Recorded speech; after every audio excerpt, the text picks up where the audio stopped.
Hello everyone! Welcome to our channel once again, and if you're new here, please subscribe and share our videos. And if you want to support our channel, you may do so by purchasing our stickers on the comment section. Our today's topic is the immigration questions upon entering the USA while your visa is a K1 visa, and this is year 2025. Ayan, this is my experience. So ayan guys, sa lahat ng nagpa-process ng K1 visa or sa lahat ng mga lilipad na ng US, ayan, you don't have to worry because it's just basic questions and nothing to be scared of.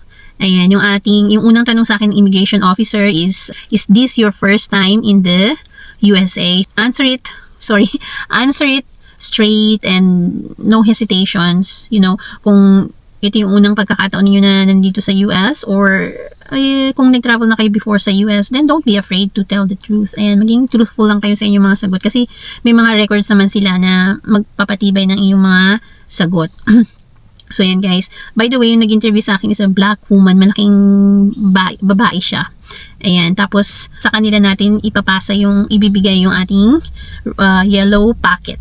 Ayan, yung ibibigay sa atin ng National Visa Center. Ayan, kapag na-approve na yung ating visa or na-stamp na yung ating visa sa ating mga passport, yun yung ibibigay natin sa immigration officer.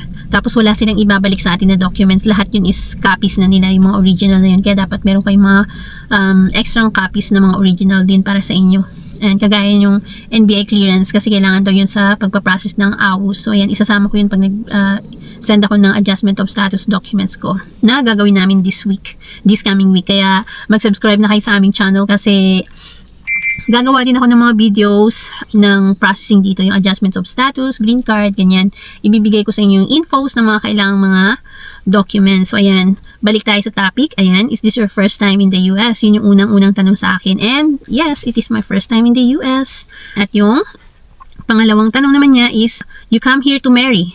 Ayan, di ba? Dahil K1 visa nga tayo, di ba? You come here to marry? Sabi niya sa akin. So yeah, yes. yun lang naman ang isasagot natin. Yes, kasi K1 visa yung hawak natin. So our intention is to get married to our fiancé within 90 days dito sa US. Yun yung saklaw ng K1 visa natin. And number 3, who are you going to marry? Ayan. Syempre yung ating fiancé. Yung ibibigay niyo yung pangalan ng inyong fiancé. Tapos syempre mga additional questions na yung kanyang address, mga ganun, phone number, mga ganun. Tapos ilang taon na siya, andito yun, nakalista. Tapos number 4, how did you met him? Ayan, paano ko daw nakilala yung aking fiancé. Tapos yun, inelaborate ko lang yung sa pagkakasunod, kung paano ko siya nakilala, yun. Tapos what's his job? Ayan, ano yung trabaho niya? Tapos sinabi ko, tapos nung sinabi kong Pilates instructor, oh, that's hard, sabi niya.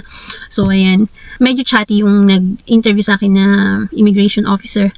And number 6, how old is your petitioner? So ayan, kung medyo siguro malaki yung age gap, marami pa siyang itatanong, pero sa amin naman okay naman yung aming age gap, so hindi naman na siya nagtanong mga additional question. Ang tinanong niya lang niya is yung number 7, how old are you? So syempre yung aking edad, tapos yung date ng aking birth. Tapos yung number 8, where are you going to live here? Yun na nga yung ibibigay ko yung address ng aking fiancé. So dapat memorize na ninyo yan, yung kanilang mga address, para hindi naman questionable kung genuine yung relasyon nyo, ba't hindi mo alam kung saan siya nakatira, di ba? So, kailangan mind to memorize their address. Or kahit hindi i-memorize, kung talagang kakilala nyo na yung ng mabuti yung inyong mga fiancé, siguro kahit hindi nyo yan i-memorize, parang naka-ano na yan, nakasave na yan sa utak ninyo kung saan sila nakatira, yung address nila. Tapos yung number 9, are you aware that you need to marry within 90 days? So, syempre, yes, ang sagot ninyo dyan. Tapos, depende na sa officer kung itatanong nila kung anong mga plano nyo sa kasal. Kung meron kayong mga wedding venue, mga ganun, kung sino mga attend, mga ganun, mga additional questions nila. Pero ito yung main question na, aware ka ba na kailangan mong makasal within 90 days? Kasi nga, you're K1 visa holder. Kaya, syempre, kailangan aware ka na kailangan mong maikasal within 90 days.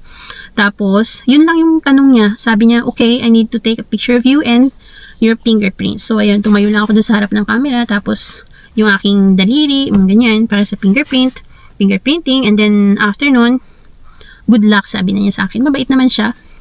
And, ayun, that's it. Yun, welcome to the USA.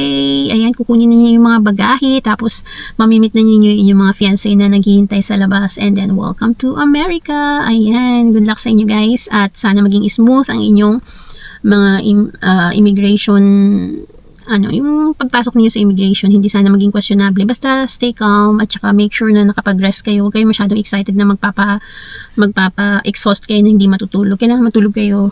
Ayan, take it easy para hindi kayo parang hindi kayo nakatulog, parang kayong addict dun sa pagharap niyo sa immigration officer. Mas lalo magiging questionable yung pagpasok niyo sa US. So ayan guys, stay calm. As long as you know your fiancé genuine, you have a genuine relationship, you have a genuine intention, then everything will go well. So ayan, good luck and welcome to the USA. Ayan, thank you so much for watching. Please subscribe on our channel, and if you mind leaving a comment down below, please do. Thank you so much.